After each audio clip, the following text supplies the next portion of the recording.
Hello learner, इस video में हम जो हमारा यूजीसी नेट का जून 2023 में जो फर्स्ट पेपर हुआ था उसमें आए हुए आईसीटी के क्वेश्चंस को डिस्कस करेंगे। तो हमारा एक क्वेश्चन ये आया था कि हमें एक एक्सेल शीट गिवन थी, ठीक है, जिसमें हमारा 100 कस्टमर का डेटा था। अब यहाँ पे हमारे 4 कॉलम बने थे।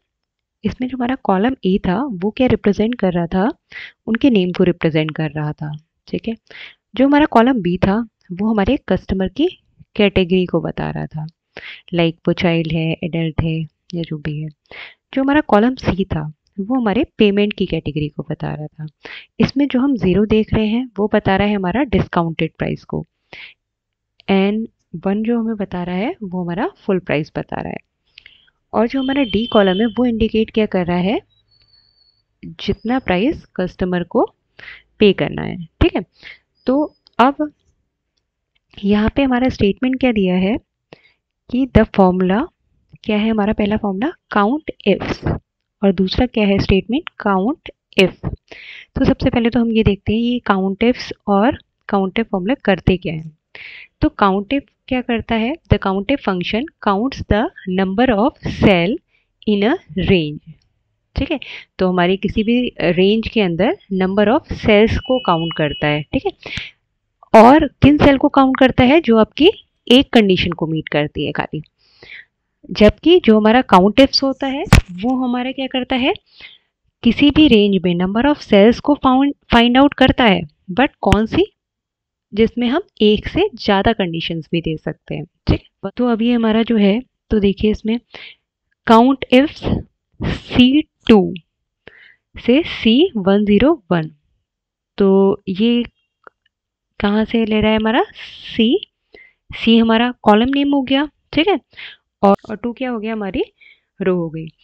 तो C2 से C101 में, ठीक है, जहाँ पे भी जीरो हो, ठीक है, वो हमारी सेल्स सेलेक्ट हो जाए, ठीक है। और ये क्या काउंट करिए, counts all customers who get discounted price. तो ऑब्वियस सी बात है कि ज़ीरो हमने किसके लिए यूज़ किया है, डिस्काउंटेड प्राइस के लिए यूज़ किया है। जितने, तो इसमें जितनी भी सेल्स पे हमने ज़ीरो लिखा होगा वो सारी चीज़ें सिलेक्ट होके हमें एक साथ दिखाई देने लगेंगी, ठीक है।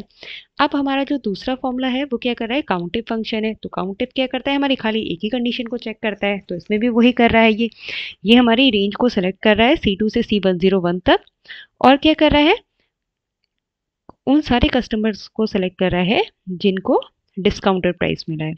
तो क्या लिख दिया है इसने, इक्वल टू जीरो। तो दैट मीन्स ये भी क्या फाइंड आउट कर रहा है, उन्हीं कस्टमर्स को फाइंड आउट कर रहा है। हमारे दोनों ही स्टेटमेंट क्या हो गए, सही हो गए, क्योंकि काउंट इफ्स हमारी मोर देन वन कंडीशन को चेक करता है, ठीक है। बट ऐसा थोड़ी होगा कि हमारी सिंगल कंडीशन होगी उसे चेक नहीं करेगा, ठीक है।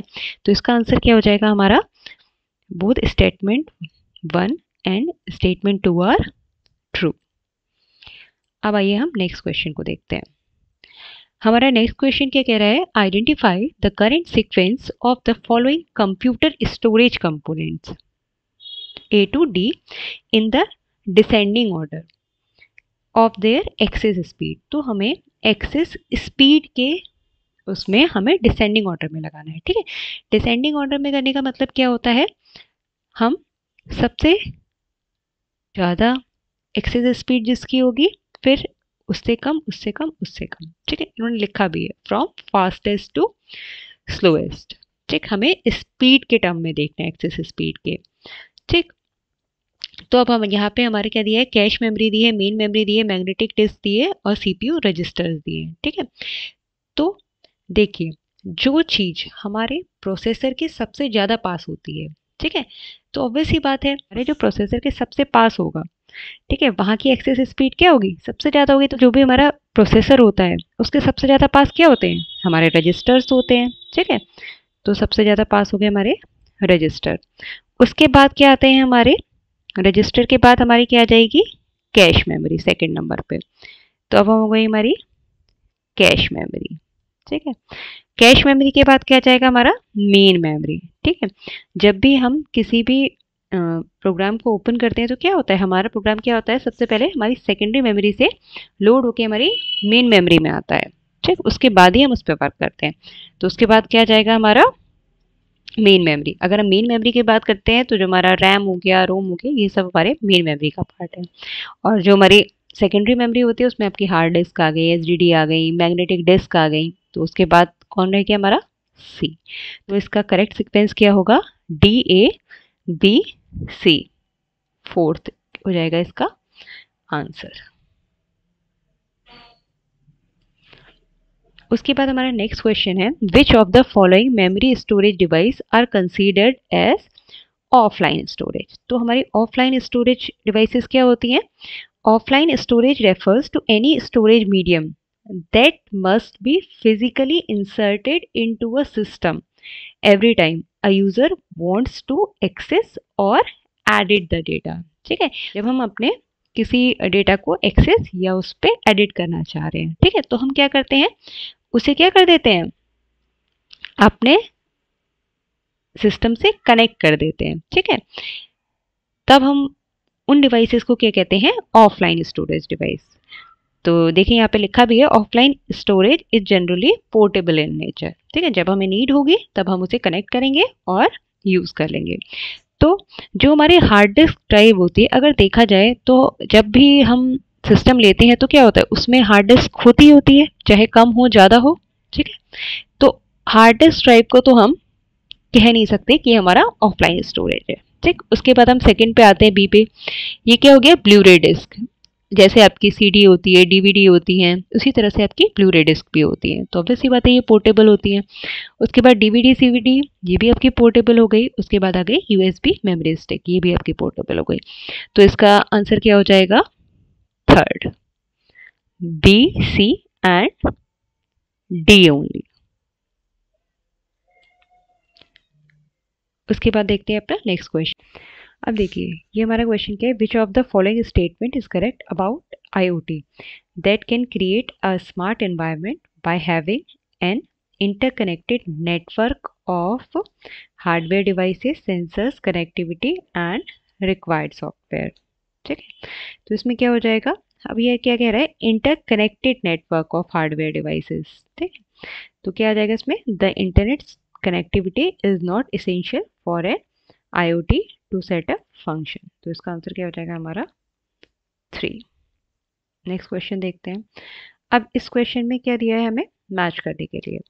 तो देखिए जब भी हमारे मैच वाले क्वेश्चंस होते हैं ना, मैचिंग, तो ये जब भी हमारे मैचिंग वाले क्वेश्चंस होते हैं तो सबसे पहले हम जो हमें सबसे इजीली आता है उसको मैच करके देख लेते हैं। ठीक है, अब हम फर्स्ट पढ़ते हैं लैन। लैन क्या होता है, हमारा लोकल एरिया नेटवर्क। तो हम पढ़ते हैं कि कौन सा सही हो सकता है। तो ये then tenet is an example of this type of network. No, internet क्या हो गया हमारा, वर्ल्ड वाइड हो गया। ठीक है, तो वर्ल्ड वाइड के लिए क्या दिया है हमारा, वैन दिया है। तो ये किससे मैच हो जाएगा, 1 से। ठीक है, उसके बाद सेकंड क्या है, this type of network is found in a building but is connected without cable. अब क्या है इसमें, विदाउट केबल की बात आ गई है। ठीक है, तो विदाउट केबल में क्या होगा, हमारा डब्लू लाइन आ जाएगा, मतलब वायरलेस लोकल एरिया नेटवर्क। ठीक है, अब देखिए हमारा सी का क्या हो गया, 1 हो गया। ठीक, अब हमारा सी का 1 किस किस में है, पहले में है और फोर्थ में है। ठीक है, उसके बाद अब हम देखते हैं कि हमारा सी का 1 के साथ हमारा डी क्या है। डी हमने क्या देखा, डी का 2 है। तो डी का 2 सी 1 के साथ डी का 2 किस में है, पहले वाले में है। तो इसका आंसर क्या हो जाएगा, फर्स्ट हमारा। Thank you.